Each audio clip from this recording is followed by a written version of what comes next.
बायकोवर प्रेम केल्याने आईचं प्रेम कमी होतं ह्या प्रश्नाचं उत्तर ना मला अजूनपर्यंत उलगडलेलं नाहीये.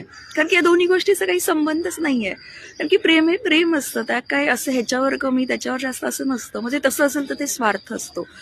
पण पण डिअर हजबंड्स, हे गोष्ट तुम्हाला खूप समजणं गरजेचं आहे की जो रोल तुमची आई म्हणजे सासू रोलमध्ये प्ले करते ती कधीच तुमच्यासाठी बायको म्हणून रोल नाही प्ले करू शकत. आणि सेम थिंग जे बायको तुमच्यासाठी प्ले करू शकते, जो रोल प्ले करू शकते, तो कधीच तुमची आई नाही प्ले करू शकत.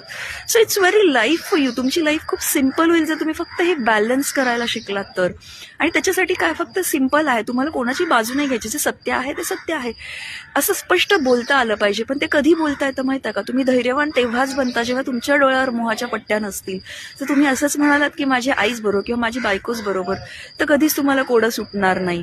So it's very important to balance your life तुमच्या स्वतःच्या आनंदासाठी. आणि हजबंड म्हणून तुम्ही खरंच खूप छान रोल प्ले करता.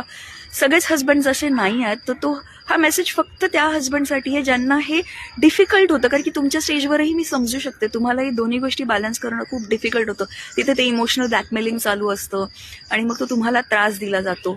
आणि डिअर डॉटर इन लॉस, तुमच्या बाबतीत मला एक सांगायचं आहे की जर तुमचा हजबंड असं असेल, त्याला बॅलन्स नसेल कळत, तर तुम्ही स्वतः त्रास नका करून घेऊ. कारण की शेवटी at the end of the day it's his take. तो त्याला समजावा लागेल. म्हणजे तुम्ही पण इमॅच्युअर बिहेव केलं ना तर काहीच फायदा होणार नाही. सो हे करता येतं by becoming powerful soul. So येत्या 11 तारखेला पॉवरफुल सोल नावाचं सेशन सकाळी 11 वाजता होणार आहे. लिंक बायोमध्ये आहे, रजिस्टर कराल त्यासाठी.